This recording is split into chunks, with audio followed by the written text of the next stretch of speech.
pinapakain mo kasi easy to cook, masarap, gustong-gusto nila. Hindi mo alam, what you are feeding them will kill them. Kakalungkot, di ba? 1116 DXAS, your community radio. Kasama sa araw-araw, kakwentuhan, kaagapay, kaibigan, kabarangay. Ito ang radyo mo. 1116 DXAS, your community radio. 1116 DXAS, your community radio. Kayo ay nakikinig sa 1116 DXAS, your community radio, kasapi sa kapisanan ng mga broadcaster ng Pilipinas.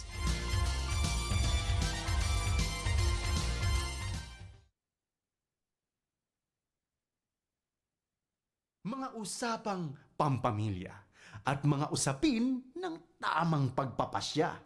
Abay, sasaan ka pa? E di siyempre, dito ka na makinig sa Family Matters.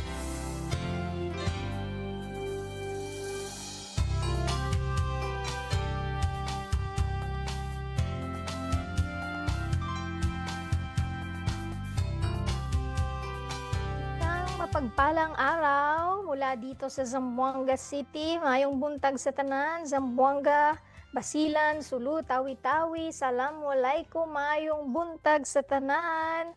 Kamusta po kayo? It's a Tuesday morning, Family Matters Tuesday edition. At kami po ang inyong makakasama, Dang Estrada.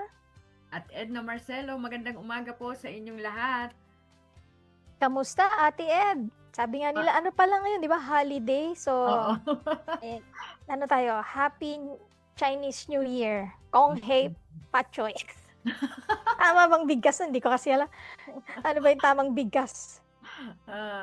Hindi ko rin masyadong alam. Basta Happy New Year sa ating mga kaibigang Chinese. At sa ating mga Pilipino na nag-enjoy sa holiday. Relax. Nakapagkape na po ba?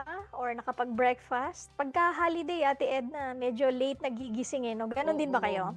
Ayun nga ang akin pong na-target ngayong araw na to. Pero hindi pa rin ganun ka-late. Nasanay na ng maaga. Actually, no? Pagka yung body clock natin, sanay gumising. Ako din, maaga din ako nagising. So, ang hirap ng piliting matulog pa. So, early to do things na hindi natin nagagawa on a holiday. At least hindi kailangan na Magmamadali. Yun, hindi nagmamadali. Pati ang mga kids, walang pasok, Ate Ed? Opo, oo. Kaya nandito sila at tinanghali din ang gising. Hindi ko ginising, pinatay ko ang mga alarm clocks. Para mas makapagpahinga sila ng mabuti. Correct. At sa ating mga listeners, ganon din siguro sila. Baka katatapos lang magkape-kape. Ako halos katatapos lang din mag-breakfast. So, kung meron pa rin mga chores, baka yung iba humahabol ng mga labada, naglilinis ng mga areas ng bahay na hindi minsan napapansin, o kaya nagde-declutter. So, yung iba talagang gusto lang umupo. Di ba? Talagang walang gagawin, hindi ba, Ate Edna? So, samahan namin kayo, samahan nyo kami, isang oras itong kwentuhan pampamilya. Siyempre, pag Tuesday, nandiyan ang ating women empowerment na palalakasin natin ang isa't isa bilang mga kababaihan. Pwedeng single, young professional, single mother, or katulad ni Ate Edna na wife and a mother, kwentuhang kababaihan po tayo ngayong Tuesday morning. Ganda-ganda ng sikat ng araw. At bago po natin ipagpatuloy ang atin pong programa at simulan po natin ito sa pagbabasa po ng atin pong Bible verse for the day. At ito po ang atin pong isi-share sa atin pong mga tagapakinig, mga kawikaan, kabanatang 14 at talatang 1. Ang matalinong babae ay nagtatatag ng kanyang bahay, ngunit winawasak ng isang mangmang ang sariling tahanan? Sa English naman, Proverbs 14:1, the wise woman builds her house, but with her own hands, the foolish one tears hers down. Itong verse na to, pagka inisip natin yung build, di ba? Inisip natin construction. Pero pagdating dito sa verse na to, yung pagbibuild dito ay tumutukoy talaga siya, Ate Edna, di ba, sa house Sa ating keeping mga tahanan. or being a housemaker, di ba? So yun kasi yung role dito nung kababaihan, especially ng mga ina or sa mga Filipino, gustong-gusto natin siyang tawagin na ilaw ng tahanan. And ano, di ba? Very fitting kasi totoong yung mga nanay natin ay nagdadala ng kaliwanagan sa mga tahanan, at yung itong Proverbs na to, sabi doon yung character ng babae na may karunungan. A wise woman builds her house. Pero yung pagka mangmang, yung ina ng tahanan, siya mismo yung nagbabagsak or hindi Sumisira. maayos, may kaguluhan sa loob ng tahanan. Nung binasa ko to, napaisip ako, paano bang maging wise? Ano ba yung pwedeng characteristic ng isang wise na homemaker, Ate Edna? Ganda nitong paalala na to ng Panginoon sa atin, lalo na po sa ating pong mga kababaihan, lalo na yung mga nanay, o kahit na hindi ka mananay, pero may tahanan ka na pinapangalagaan, yung stewardship na meron po tayo bilang mga kababaihan, bilang mga steward sa ating pong mga tahanan. Yung ko rin dito, dito nung binabasa ko rin siya, na tayo pala, yung matatalinong kababaihan, ay gumagawa ng mga hakbangin na siyang nagpapatatag o magpapatatag, nagpapalago at magpapalago, at nagpapabuti at magpapabuti sa kanyang tahanan. Di ba napakalaking responsibility sa atin pong mga kababaihan, lalo na po sa mga nanay, kung ano yung mode ng atin pong tahanan. Ako recently na-realize ko na yung mode sa loob ng tahanan, ang magki-create nun, kung ano yung kalalabasan ng buong maghapon sa tahanan, ay nakabatay siya sa nanay ng tahanan. For example, kung mainit yung ulo ng nanay, so ang magiging ng tahanan, yung kumbaga yung environment sa loob ng tahanan, magiging siya, parang pwede ba akong magsalita, pwede ba akong magganito. Pero kapag yung nanay na yun, yung nanay, ang isang nanay, magsiset ka ng mood mo sa buong maghapon nila, dapat masaya, lalo na kung bakasyon, dapat masaya yung tahanan, masaya yung, kumbaga may freedom na gawin kung ano yung mga kailangan para maging masaya sa loob ng tahanan. So napakalaking responsibility sa ating mga kababaihan kung paano natin isasagawa yung mga bagay na naisin nating gawin sa atin pong tahanan. Kaya grabe yung sinabi sa Kawi-kaandang na ang matalinong babae, ay nagtatatag ng kanyang bahay o ng kanyang tahanan, Nagpapatatag siya, nagbibigay siya ng paglago, at nagbibigay siya ng mga bagay na makabubuti sa kanyang loob, sa kanyang tahanan, sa kanyang pamilya.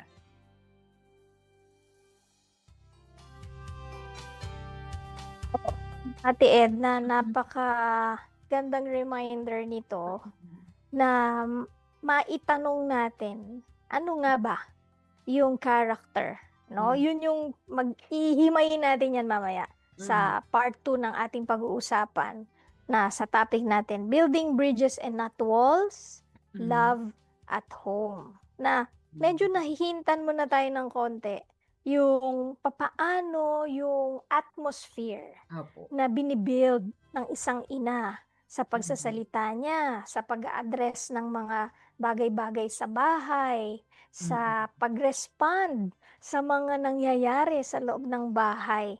So doon, mamaya, hihimayin natin yan sa ating pag-uusapan sa ating part 2. So, keep it in mind po itong ating verse na magandang reflection siya. Ako ba ay isang ina or isang babae na nagbi-build ng kung saan ako? Okay? Kasi hindi pa naman sa mga nagkikinig sa atin na kababaihan, baka, okay, so pang nanay lang yan. Hindi po. Tayo na mga single, pwedeng sa workplace natin yan. Or mismo sa bahay natin, di ba? Kumbaga pa, alalay tayo ng ating mga ina bilang mga kababaihan.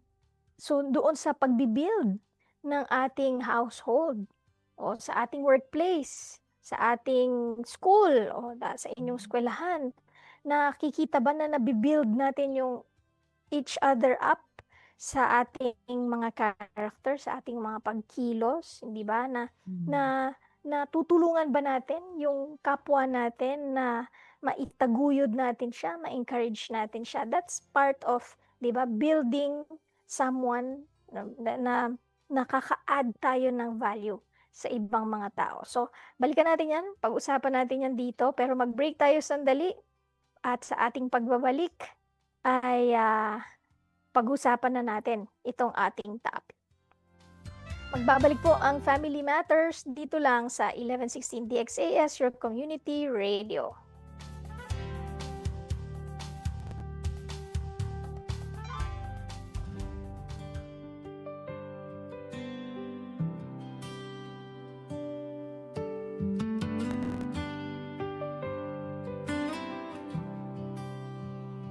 Sa bawat paghinga, sa bawat tibok ng puso, may himig na di marinig, ngunit totoo.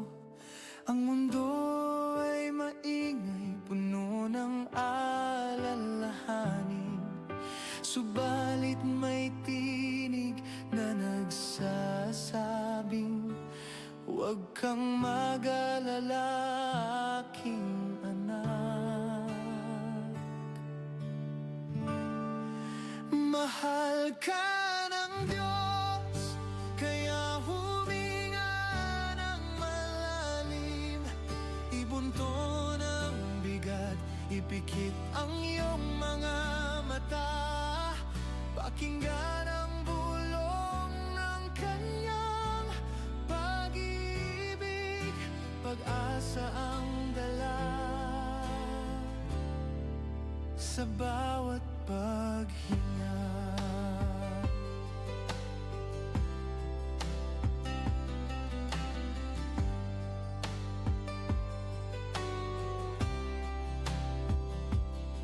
May mga araw na madilim at puno ng kalungkutan, parang walang liwanag, walang makapitan. Subalit ang kanyang pangako ay tunay at totoo. Ang kanyang pagmamahal laging sariwa at bago. Mahal ka ng Diyos, kaya huminga ng malalim.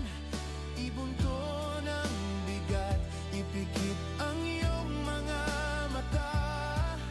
Pakinggan ang bulong ng kanyang pag-ibig,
ibunto ng bigat, ipikit ang iyong mga mata. Pakinggan ang bulong ng kanyang pag-ibig, pag-asa ang dala. Sa bawat paghinga, mahal ka ng Diyos. Huminga ng malalim at manatili sa kanyang pag-ibig. Mahal ka ng Diyos. Huminga ng malalim.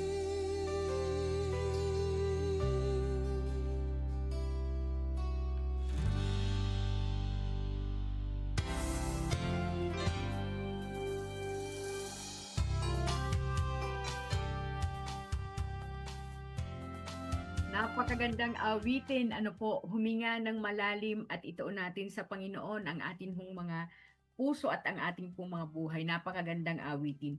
Kayo pa rin ay nakikinig sa 1116 DXAS Radio Komunidad. Ito po ang programang Family Matters at kami po ang inyong mga kasama, Edna Marcelo.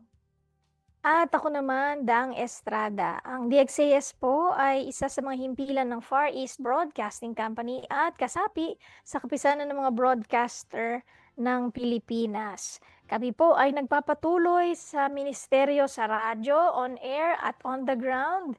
Online din na broadcast dahil sa katapatan ng ating Panginoon, tayo ay nagpapatuloy. Dito sa Zamboanga City, tayo ay magdiriwang ng ating 58th anniversary at ang FEBC ay 78.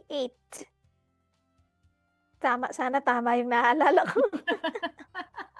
Oo, pero di ba, sa tagal na yan, tayo ay dahil sa faithfulness ng ating Panginoon, dahil tayo ay non-profit, non-commercial, donor-based na radio station. Kaya naman, kung nais nyo pong maging bahagi ng ating ministry, ay pwede po kayong magpadala ng inyong donation na nakikita po sa screen ang QR code at ang BPI account natin. So, pagka nagpadala po kayo, paki-message po kami para naman ma-acknowledge natin ang inyong donation. And we praise and thank God for your partnership and God bless po. Yan. At napaka-saya po natin ngayon, batiin lang po natin yung nakikinig from Manila po ito, si Ate Arlene Del Pilar Carrion at saka si Grace Faustino from Manila yan, from Word of Hope. May paho yung isa, si Grace, at saka po ang akin pong kaibigan na si Ate Arlene Del Pilar Carrion. At kayo po. Good morning. Good kayo. morning Good po. morning. Opo. Sali po kayo po na atin pong mga tagapakinig sa atin pong kwentuhan. Pwede po kayong mag-text sa 0916-296-6625 or pwede din mag-comment sa atin pong Facebook page na 1116 DXAS, your community radio. So yun po, itala po natin dyan kung ano po yung mga natutunan ninyo or matututunan, kung may mga nais po kayong ibahagi sa atin pong kwentuhan ngayong umaga. Sali po kayo, mag-text po kayo sa atin pong mobile number na yan, at saka po ang ating pong Facebook page ay live po tayo ngayon, kaya pwede ho kayong magsabi or isulat niyo po dyan yung pong mga komento. Salamat po. Yes. Ate Edna, yung kanta kanina, si Pastor Eman Aquino, yung ating hardinero, yung sumulat nun. Ang title nun ay Bawat Paghinga. Bawat Paghinga. So yun, Yes. Ganda-ganda. Talagang So, hinga yan. tayo ng malalim at isuko natin sa Panginoon yung mga kung ano man yung bigat ng mga natin, yung mga buntong hininga natin. Ang ganda ng Yes. All right. So yan, my next week, hopefully, God willing, ay mapapakinggan naman nila yung theme song ng ating Family Matters din, Pamilya. So Wow. yan, kasi gusto natin na original na yung mga songs natin kasi si Facebook pinuputol yung broadcast natin. Pagka Uri or hindi kasi mga halimbawa kahit papuri Oo, yung oo, ginagamit natin. So, oo.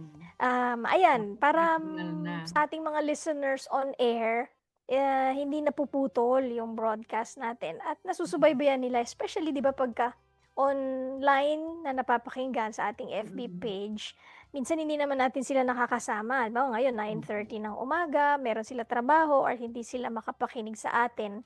At least sa online, pwede nilang balikan, pwede nilang i-share, hindi ba? So, gusto natin na maganda at maayos yung kanilang mga napapakinggan ng mga programs natin.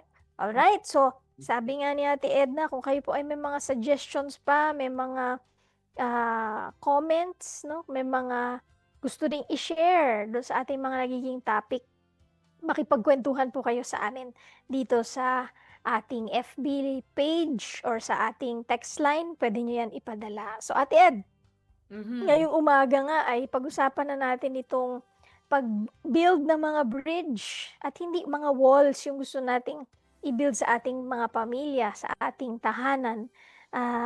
Dahil ano pa February pa at katatapos lang nasa love month pa din tayo, no? Kaya gusto natin na magkaroon ng pag-ibig sa loob ng ating mga tahanan. So, unang-una dyan, para makabuild tayo ng bridges, so, makabuild tayo ng relationships at mas malalim na mga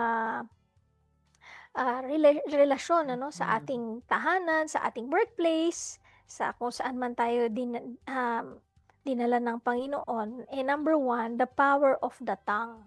Okay? Architect or demolition crew. Tayo ba ay nagbi-build up o nagte-tear down nung ating mga nakakausap, hindi ba?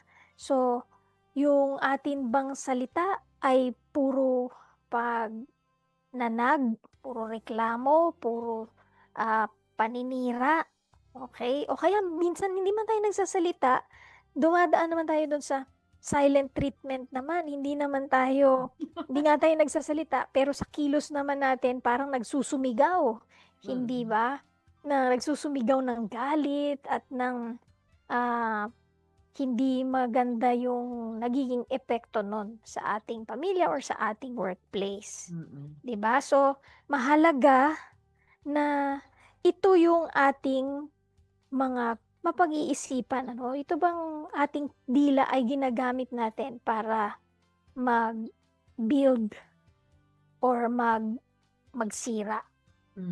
Ate Ed. Ang ano no, kasi napapansin natin, ang dila natin ang liit-liit lang niya, 'di ba? Pero ang tindi ng sunog na pwede niyang magawa. Hindi literal na sunog, no, kundi yung kung ano yung pwedeng gawin niya sa atin pong mga buhay. Sabi nga natin dito, pwede siyang pwede siyang arkitekto, pwede rin siyang demolition crew or team, no? Nasisira, 'di ba? Alam na natin 'yan kapag may mga demolition na nangyayari sa mga lugar. So nakikita natin 'yan kung paano sinisira, paano gumuguho yung mga establishmento, no, o mga kabahayan man 'yan. So dito makikita natin na paano nga ba natin maiiwasan na magawa yung mga bagay na negatibo. Minsan lahat naman tayo dumadaan sa ganyan no, na nare-realize lang natin na bakit ko nga ba nasabi yun? Because minsan na nangyayari yun dahil sa emosyon natin, yung bugso ng damdamin ba, pag lalo na galit ka or inis ka, kung ano-ano na yung nasasabi mo, tas may isip mo, bakit ko nga ba nasabi yun? Dapat ko bang nasabi yun, di ba? Kung baga huli na, hindi na natin siya makuha ulit, hindi na natin siya maibalik, kumbaga, hindi na natin siya pwedeng iluwa. Kumbaga, no, kung sa pagkain na mainit na paso ka, di ba? So para hindi na natin siya mababalik, hindi na natin siya makukuha, hindi na natin makukontrol yung naging bunga doon sa receiver, doon sa tumanggap ng salita na ating pong nambitawan. Kaya ang Panginoon, di ba, ang Panginoon dito sa atin pong binasang Proverbs 14 verse 1, nandoon siya yung wisdom, kailangan natin siya. At isa pa, sa Proverbs 18:21, pinapaalalahanan din tayo doon na yung life are in the power of the tongue, and that the love it shall give, no, doon sa bunga na ibibigay natin sa ating kapwa na napagsabihan natin ng mga salita. Tama ba yung salita? Nakapag-uplift ba yung salita natin? Naka-encourage ba? O nakasira siya ng damdamin ng ibang tao? Kaya sabi nga dito, no, at isa pa na nabasa ko, kapag ka gusto daw natin ng spirit-led na word, yung mga led ng Holy Spirit, yung mga word mga salita na lalabas sa ating pong mga bibig. Sabi po dito, dapat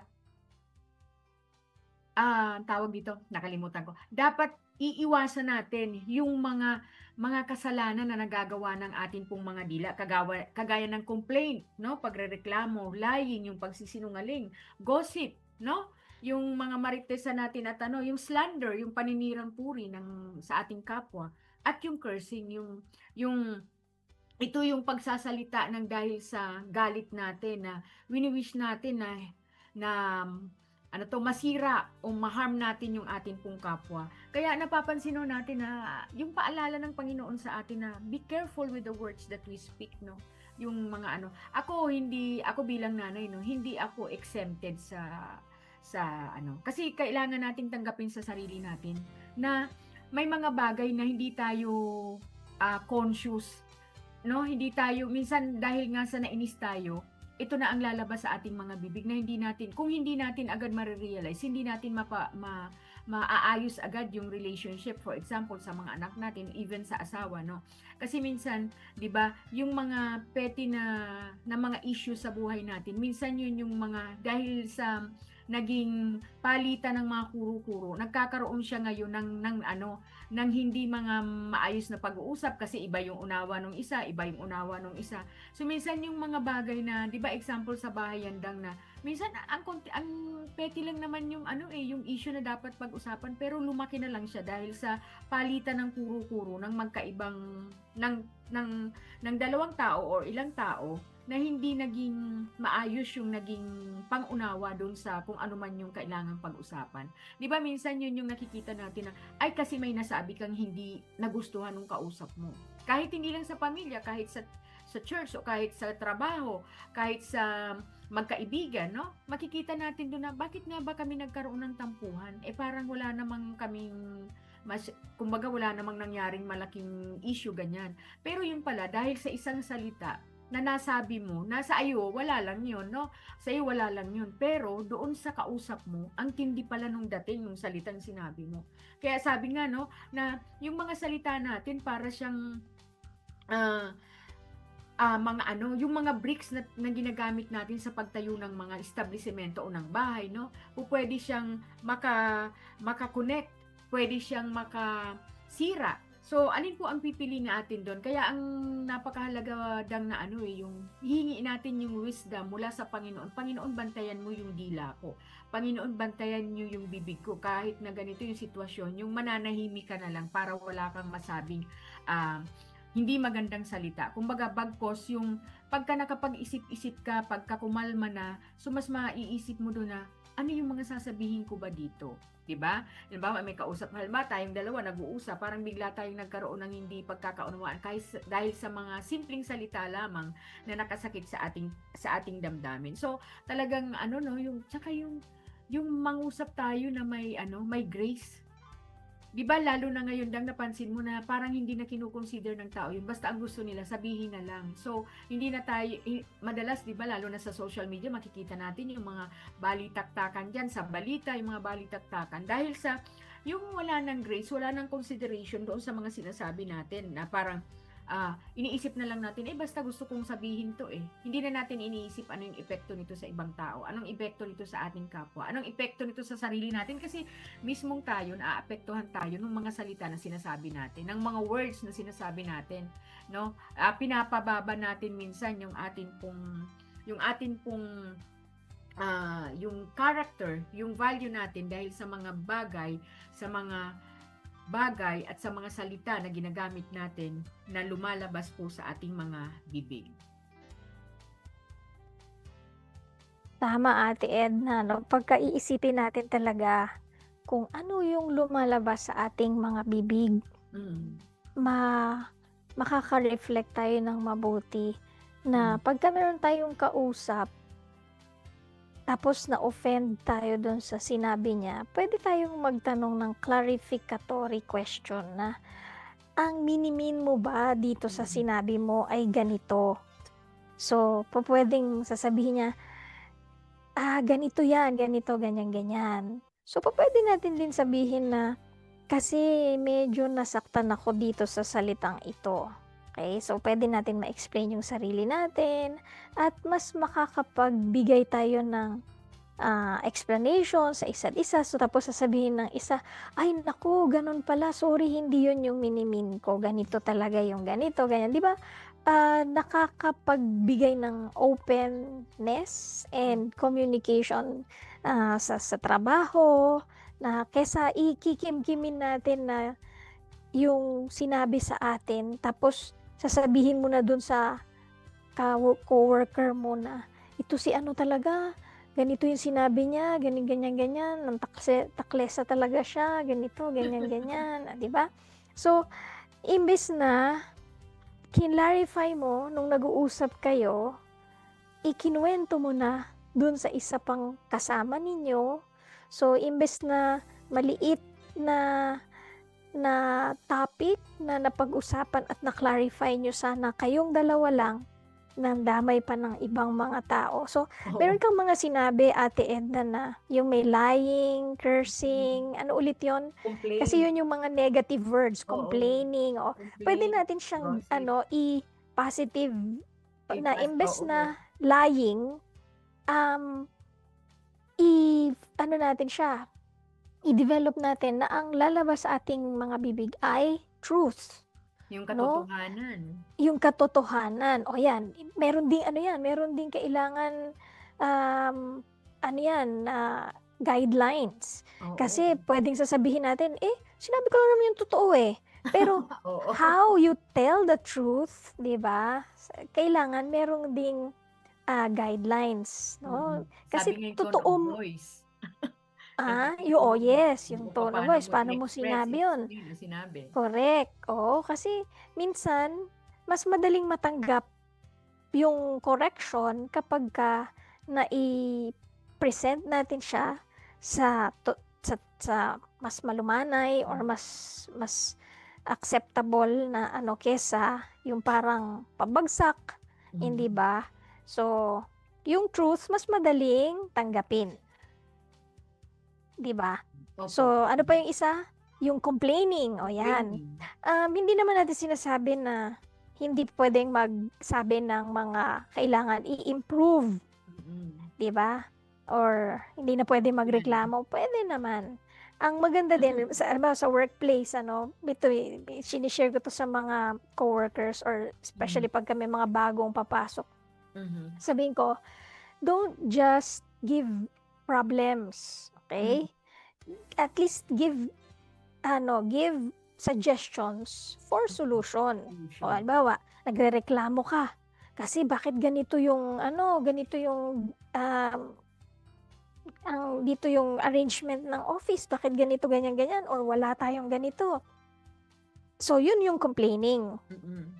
At least, bigyan natin ng ano kayang pwedeng solusyon na isa-suggest ko kay boss. O, di ba? That's Maganda yun, building up. maganda. Mm. That's being an architect and not a demolition crew. Kasi yung mga demolition crew, ang iniisip lang nun is, ganyan na talaga yan. Tagal-tagal na niyang hindi naayos yung lababo natin sa office. Hindi na yan maaayos. O, imbes na mag-isip tayo ng ways, bakit nga ba hindi pa naayos yan? Ano kaya yung nagiging cause ng delay? Para maayos yan, baka budget ba yung problema? Ano ba yung pwede nating magawa? 'Di ba? So, yun yung mga kababaihan na nagbi-build up. Ano pa yun, Ate Edna? Yung lying, isa, palitan natin ng truth. Yung gossip. complaining, palitan natin ng gossip. O yan, magkakarugtong And na slander. imbes na i-chismis natin yung coworker natin, sabi nga nila, paano nagiging chismis? Kapag hindi natin masabi sa harapan ng isang tao, yung sinasabi natin, chismis na. So, Grabe dapat naman. kaya mong sabihin yon sa harapan niya. Yung correction ba yan? Kasi kung correction yan, ang motive nun is gusto mo na may mabago doon sa kanyang maling character. So, ang fuel nun is meron tayong pag-ibig sa ating coworker na yon or sa ating family member, di ba? So, yon. Ano pa, Ate Ed? Yung isa, cursing. Ayan, yung cursing ba? Kasama ba dyan yung pagmumura? Oo. Or yung... Speaking in anger, oh, no? wishing harm, or cutting someone down. So, inaano mo yung isang tao. Binababa mo na siya dun sa... Basta yung, kumbaga parang, ano to sa tindi ng iyong galit, no? Na doon sa isang nakakapagsabi ka ng masama, tao. no? Oo. At nakapag-isip ka ng hindi maganda para sa ating Pinamurder kapwa. mo na siya sa kaisipan. Pwede ganun kasi yun no? Sabi nga, yung harm talaga, yung ganun na katindi yung paggawa mo o pagsasalita mo na talagang grabe na downgrade na ng todo-todo yung tao na meron kang sama ng loob o galit. Nandito siguro din tama yung pagmumura. So, ayan, magandang mapag-isipan natin na ang mga lumalabas pa sa aking bibig ay nakapag-encourage, nakakapag-build up, na pagkatapos ba namin mag-usap, na uplift ba yung kanyang damdamin o parang mas lalong nagalit, di ba? Mas Ganda lalong nun. nakainit ng ulo. Oh, yan yung gustong-gusto ko nun kasi narinig ko to kay Kuya Dano na yung ating mga balita, tayo ay mga nagbibigay liwanag, nagpapaliwanag tayo, hindi tayo nagpapainit ng ulo. Kasi di ba pagka manood ka ng mga balita ngayon, or kahit na sa mga social media lang, sa feed natin, tapos mga pinag-uusapan ay politics and mga sabi mo nga, kanya-kanyang kuro-kuro, minsan mainit yung ulo natin, parang naiinis tayo kasi hindi pareho yung iniisip natin. Magandang mapag-meditate siya natin siya, di ba, Ate Ed? Opo. Meron lang ako nabasa. Sabi dito, kasi isa rin to, wisdom din to kung paano tayo magiging silensyo sa mga pagkakataon na halimbawa may mainitan ng diskusyon o yung maging silensyo tayo, tahimik tayo sa mga pagkakataon na wala tayong magandang pwedeng sabihin. No, sabi dito, silence sometimes is a sign of obedience. Kasi ano pong sinasabi ng Panginoon sa atin, no? Na yung ating wisdom yun, yung kung paano tayo tatahimik, paano tayo mamimili ng mga sasabihin natin. Kaya sabi nga, di ba, kung wala kang masasabing maganda sa iyong kapwa o kahit sa sarili mo, pigilan mo yung bibig mo. Huwag ka na lang magsalita. Tapos sabi pa po sa isa pang nabasa ko naman, God can meet you in the silence, not just the moment you were loud and desperate. So, di ba may mga pagkakataon, sinasabi nga natin kanina, na wisdom kapag ka nanahimik ka sa mga pagkakataong mainit ang mga sitwasyon sa mga relationship natin, sa mga pakikipag-ugnayan natin sa ibang tao. Kasi bakit po? Doon sa pagiging tahimik natin, mas doon tayo bibigyan ng wisdom ng Panginoon. Sabi mo nga kanina, magiging solution-oriented na kapwa ka, na tao ka, no? Kasi mas doon mo makikita, o nga no, mas ito pala ang dapat gawin, mas magiging dapat pala imbis na magreklamo ako, solusyon ang ibibigay ko sa aking kapwa, sa aking komunidad, sa aking trabaho, sa workplace, ganyan, no? Na doon pala mas madalas ang Panginoon nakikipag-ugnayan sa atin doon sa panahon ng ating pong pananahimik. Kasi, di ba, even in prayer nga, di ba, na hindi tayo basta-basta, salita lang tayo ng salita, hingi tayo ng hingi sa Panginoon, pero hindi na natin pinapakinggan ng Panginoon. So, even sa ating pong mga relationship, sa pakikipag-ugnayan natin sa iba, dito po sa yung power ng tanga, no? So talagang ang ibinibigay din sa atin ng Panginoon, yung makita natin na ano yung power in silence. Power in silence na, Panginoon, manguna ka sa kung ano tong pinagdadaanan kong sitwasyon. Kasi nakikipag-usap ka rin sa sarili mo Hindi ka rin lang nakikipag-usap sa ibang tao, kundi pati sa sarili mo nakikipag-usap ka. So napaka-importante nung makikinig ka. Makikinig ka doon sa instruction ng God kasi wisdom yun na paano mas magiging mabuti yung sitwasyon na kinalalagyan. Oo. Magandang reminder din, kaya nga daw isang bibig lang ang binigay, dalawang tenga. Oh. Para makikinig muna tayo bago magsasalita. Mm. O yan. So, number 2, forgiveness. The bridge to restoration, every home. The bridge to restoration. Na bawat tahanan niya, bawat pamilya, bawat even sa workplace, merong mga cracks ng disappointment or hurt. So, kaya napakahalaga na magkakaroon tayo ng heart of forgiveness, na hindi lang pagka nakasakit or tayo mismo yung nasaktan, ay maibigay natin yung forgiveness. Madaling sabihin, di ba, Ate Ed? Pero yung application gawin. nito, oo. Kaya nga, ako pagka nahaharap sa mga ganito, ang pinakamadaling reminder is si God nag-forgive sa akin. So, dapat mag-forgive din ako. Diba? Kaya nga yung sa Father's, ano yun? Sa the Lord's Prayer, forgive us our sins as we forgive those who sin against us.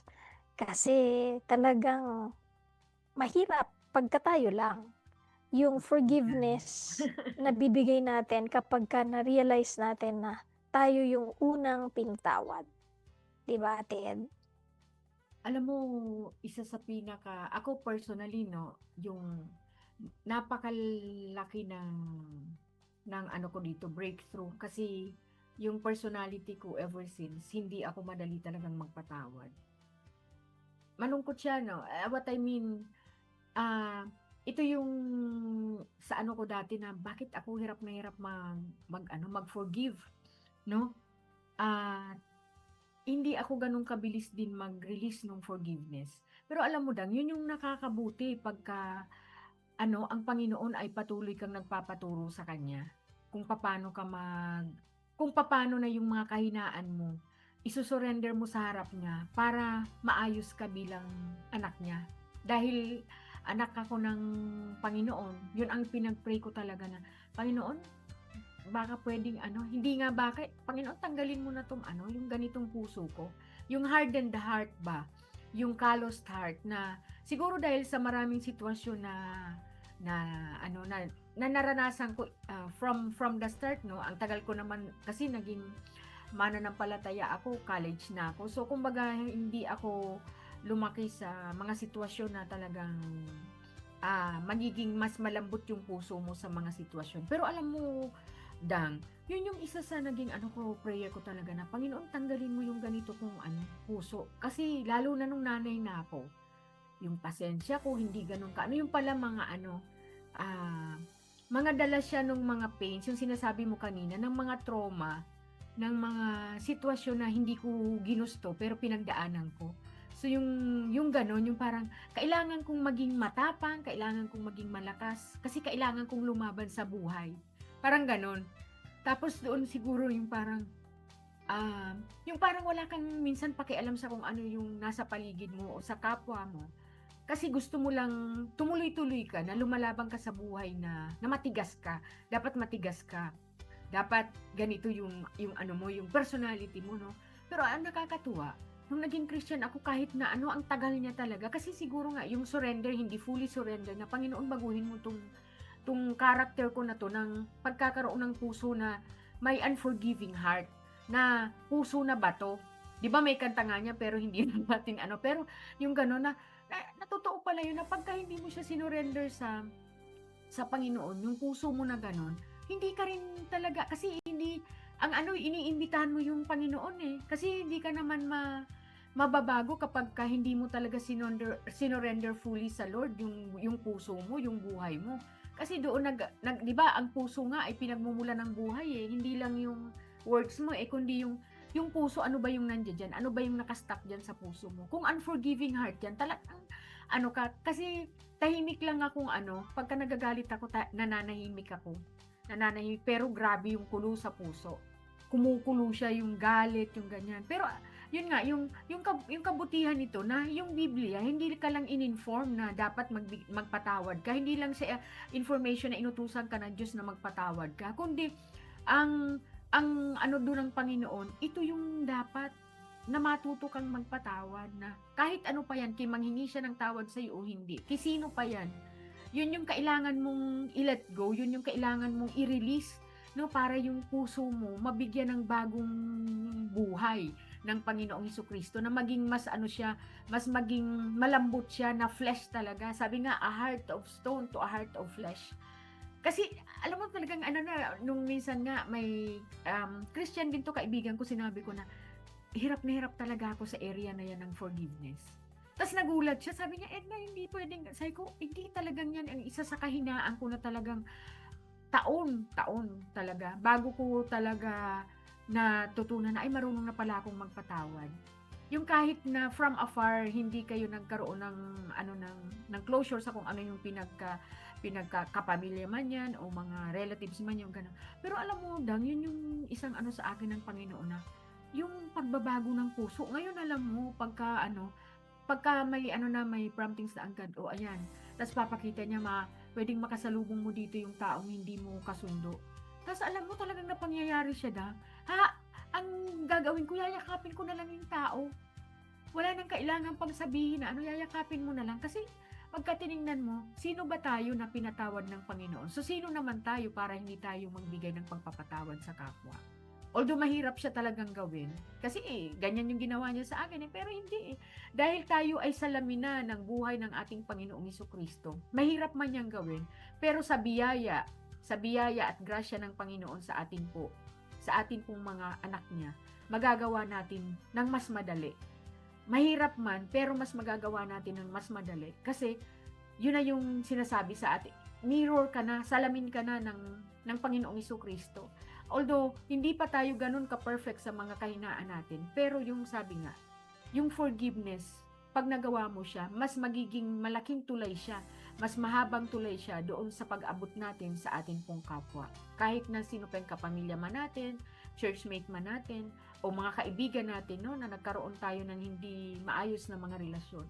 Ang pagpapatawad po ay napakalaking tulay kung paano natin sila maaabot para sa purpose natin na maipahayag ang salvation at ang gospel na nais ng Panginoon na marinig ng iba. So, yun yung isa sa napakalaking na struggle dati, pero salamat sa biyaya ng Panginoon na bago siya.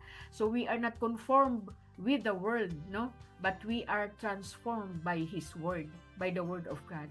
So, yun po yung isa sa mga testimony ko na talagang pagka may forgiveness. Tapos sabi nga, di ba, Dang, na pag hindi ka nagpatawad, nasa preso ka, nasa sarili kang presuhan ng sarili mong buhay kasi ayaw mong mag-let go, ayaw mong magpatawad. Yung freedom wala. So nag-i-enjoy na yung yung hindi mo kasundo, pero ikaw nandun ka pa rin sa presuhan, sa sarili mong preso na nagmumukmuk ka pa rin, galit ka pa rin, pero pagka na-release natin yung forgiveness, mas makikita natin masaya ang buhay, mas magaan yung puso mo, mas magaan yung buhay mo dahil na-release mo yung forgiveness.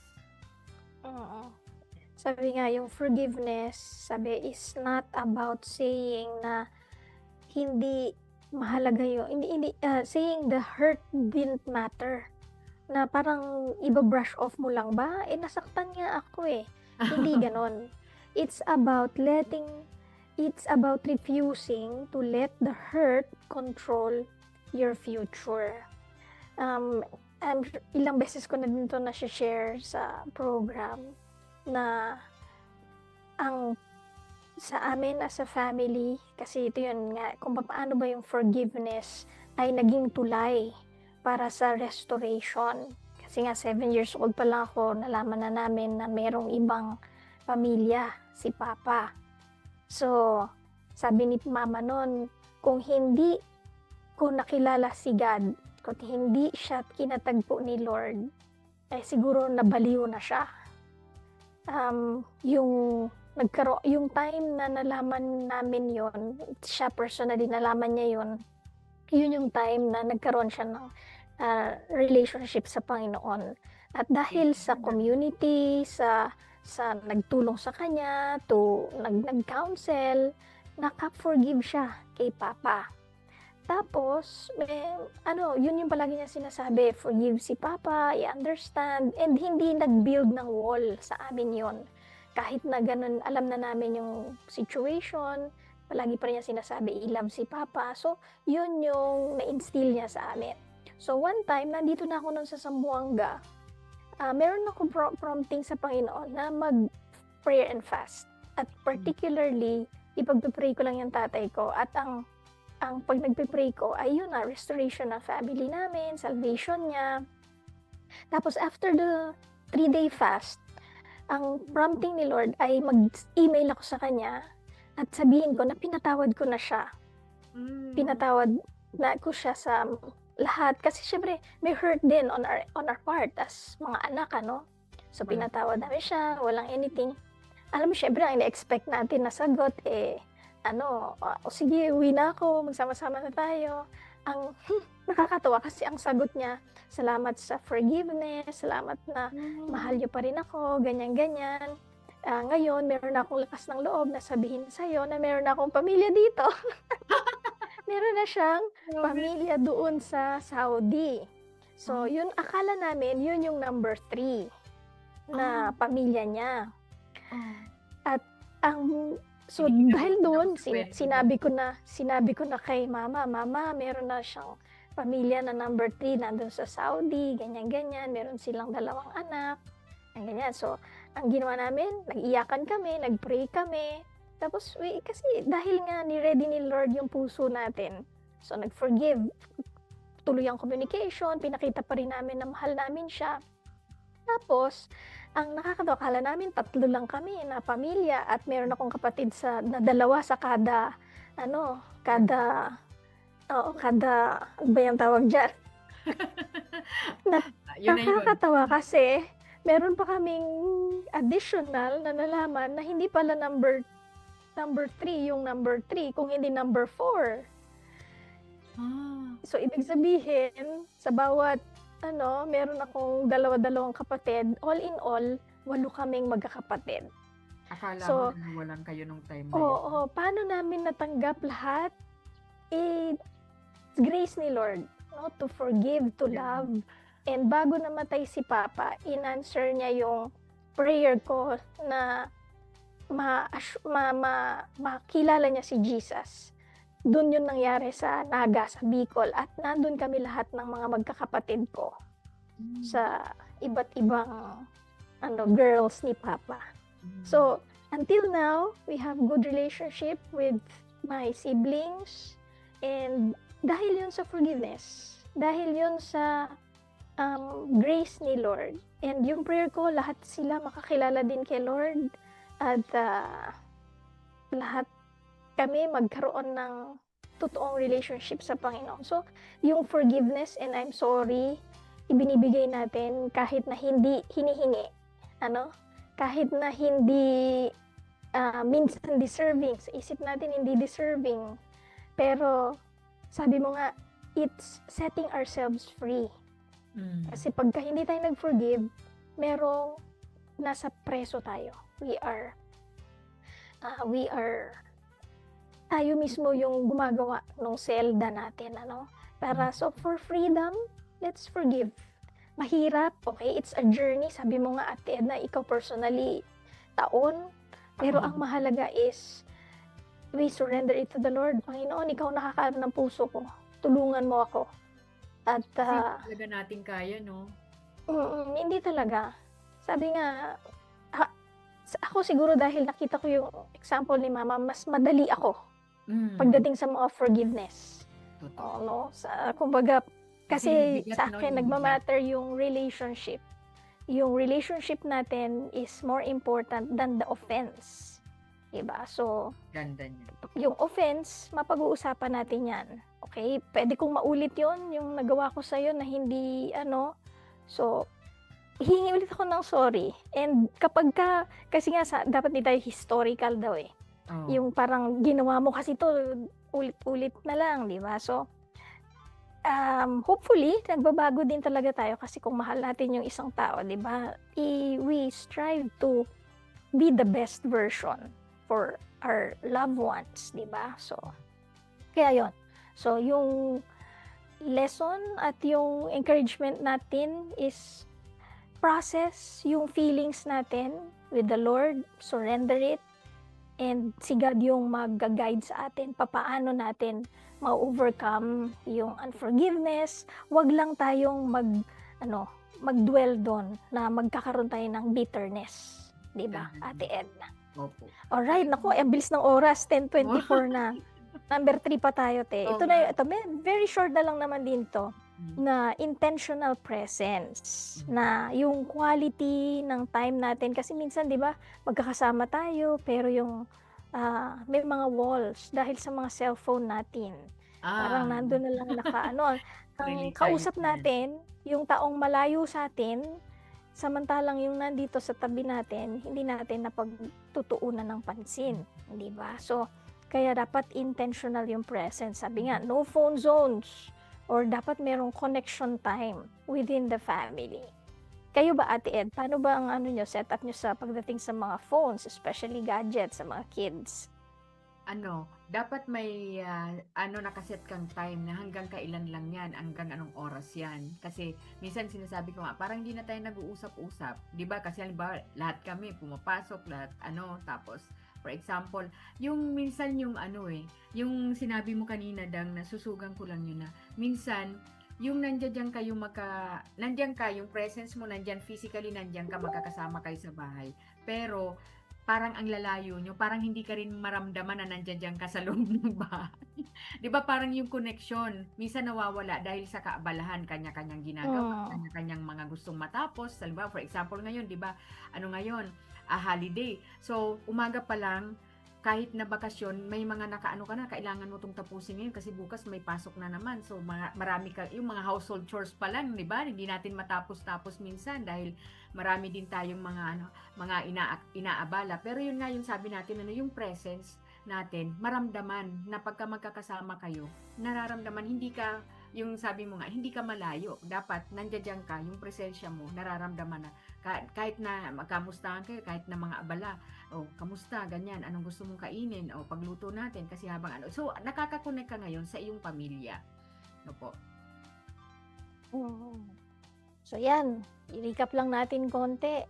So, para makabuild tayo ng mga relationship natin sa ating homes, bantayan natin ang ating mga dila na tayo nagiging blessing sa ating co-workers or sa family, and then let there be forgiveness in the home and yung intentional presence. Ate Ed, very quick prayer para sa ating lahat at bago tayo magpaalam sa ating program. So, let us pray. Father God, salamat po sa umagang ito. Salamat po sa biyaya ninyo, Panginoon. Salamat po sa mga natutunan namin, Lord God, kung paano po kami mag-iingat sa aming pong mga dila, sa aming pong mga bibig. Kung paano po kami, Panginoon, magbibigay ng pagpapatawad, ng forgiveness, Panginoon. Paano po kami matututo, Panginoon, na patuloy na ang biyaya, Panginoon, kung paano nyo po kami pinatawad, ganun din po kami sa aming kapwa, Panginoon. And Lord God, yung maging intentional kami, Panginoon, yung mga presensya namin, Panginoon, sa loob ng aming pong mga tahanan, kami pong mga nanay, kami pong mga kababaihan, ay patuloy, Panginoon, na mag-set ng atmosphere, Panginoon, na liliwanag kami para maging tanglaw kami, Panginoon, sa buhay ng mga anak namin, ng mga asawa namin, ng mga kapatid namin, ng mga magulang namin, Panginoon, ng mga tao sa community namin, sa mga churches, sa workplaces, Lord God. Father, patuloy po kaming nagpapasakop sa inyo, Panginoon. And Lord, yung gaya nga po sa inyo pong salita sa Ephesians 4:32, let us be kind and compassionate to one another, forgiving each other just as in Christ God forgave us, Lord God. Maraming salamat po, Panginoon. Gawin niyo po mga buhay namin ay salamin ng inyo pong kabanalan, Panginoon, ng inyo pong pagka-Diyos sa amin pong mga buhay, Panginoon. Salamat po dahil kayo po ang patuloy na nagtuturo sa amin, sa pangalan ni Jesus. Amen.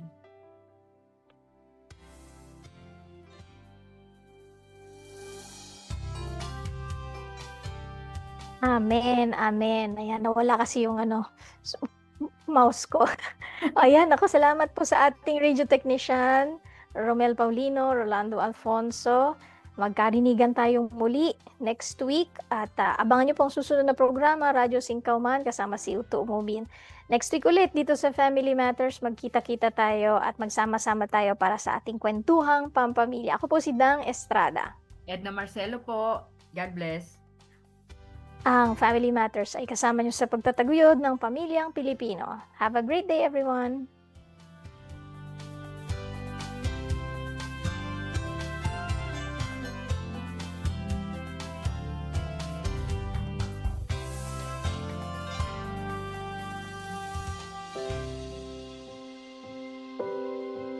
Bilang mga mananampalataya, ano ang dapat nating panuntunan sa pakikitungo sa kapwa? As disciples of the Lord Jesus Christ, we are called to share the gospel to everyone, including the LGBTQ community.